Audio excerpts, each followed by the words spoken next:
Okay, I'm back with the Stargate stuff. I just wanted to reference two more things. Okay, note that in the film, actually, when they, if you've not seen the film, you can watch this on.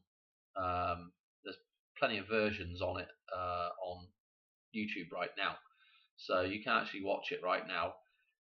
During, and it's during the right at the start of the film, they come through the two obelisks here, the twin towers, right?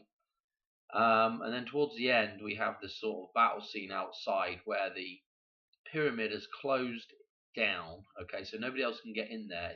It's closed like the dam is closed off. Okay, and what's going on out here is we've got these two birds, two planes flying around, shooting stuff up. This is just interesting with the Twin Towers reference and the planes. Okay. So not only that, but we can look at the temple itself, and we can see, we can pick out numbers and similarities with the Hoover Dam, etc. But that's what I want to do right now. One other thing I've got to mention as well is that during this end scene, this dude Daniel, James Spader. Oh, and also they've got a bomb here as well. James Spader resurrects the feminine, okay, who is also killed, kind of his love interest, okay. And again, in the Fifth Element, we have this idea of being put in this resurrection chamber thing, okay, and they resurrect the Fifth Element, okay.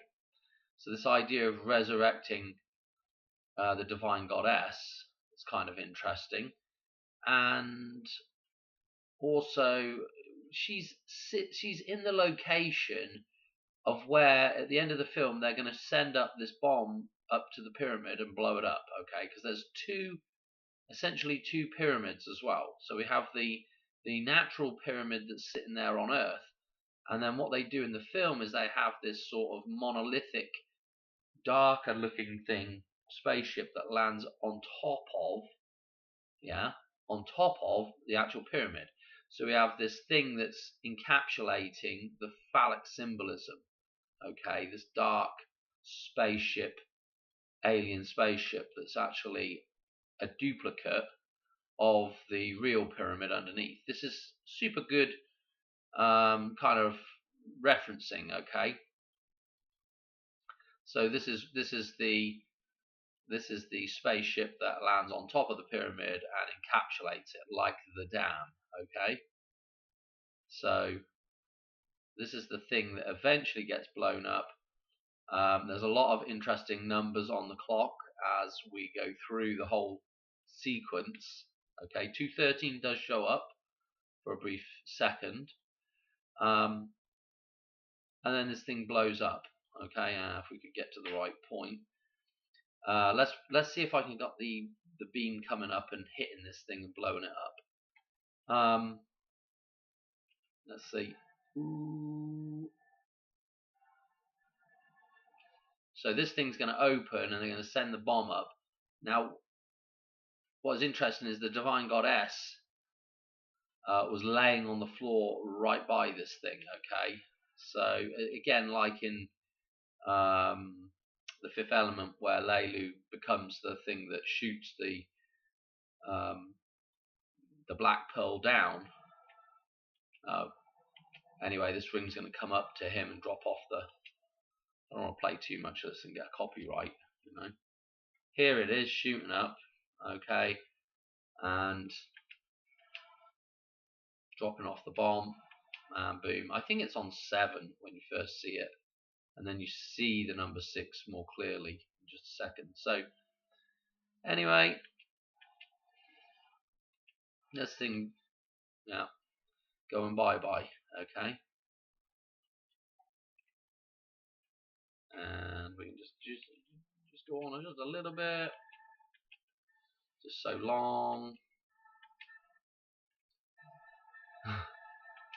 We have the 3, 2, 1 shown. Okay, that's important because of course 3, 2, 1 is our final countdown date, the 44th day of the year, 321 days left. It's 213. Okay, and then this thing blows. That's the dam. Okay. Yeah. So remember that. That's the inverted version of the pyramid. Okay, and that's what that's showing. That's the thing that was covering the pyramid. Okay, the eclipse of the pyramid.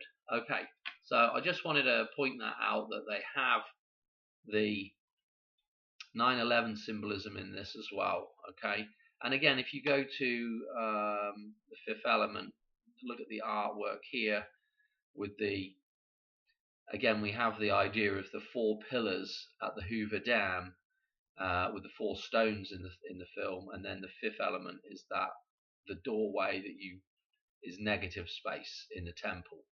Okay. Yeah, that's it. Thanks for watching. All right, cheers. Bye.